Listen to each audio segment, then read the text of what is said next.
कसं आहे असे चिथावणीवर वक्तव्य करून महाराष्ट्रातली जी सुव्यवस्था कायदा व सुव्यवस्था हे बिघडवण्याचं काम बच्चू कडू करीत आहे. आणि जेवढं वय बच्चू कडूंचं आहे तेवढा अनुभव राधाकृष्ण विखे पाटलांचा राजकारणात आहे. आणि त्यांच्या वडिलांचा आहे, त्यांचा आहे. आणि त्यांनी अनेक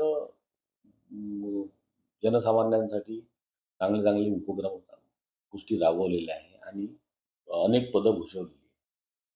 त्यांची गाडी एक फोडणाऱ्याला ₹1,00,000 बक्षीस द्यायचं, असं म्हणणे आणि त्याच्यानंतर एक आठवड्याभरापूर्वी आमदारांच्या माना कापणे, आमदारांच्या घरासमोर लघुशंका करणे, अशा प्रकारचे चिथावणीखोर वक्तव्य करून महाराष्ट्रातील कायदा व सुव्यवस्था बिघडवण्याचं काम करत आहे.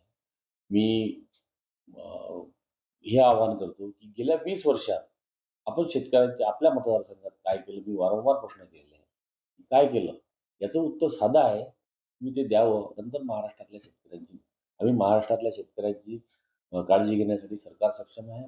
सन्माननीय मुख्यमंत्री सक्षम आहे. त्यांनी कर्जमाफी करण्याचं घोषणासुद्धा केलेली आहे आणि करणारच होते ते.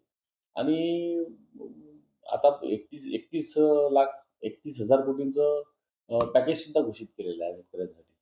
आणि त्याच्यामुळे शेतकऱ्यांची काळजी ही शासनाला आहे, मुख्यमंत्र्यांना आहे, दोन्ही उपमुख्यमंत्र्यांना आहे.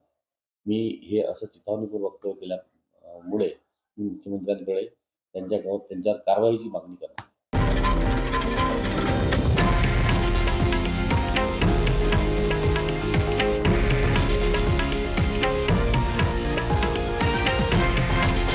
हे आहे देशातील नंबर 1 न्यूज नेटवर्क आणि आपण पाहत आहात TV9 मराठी, एकमेव.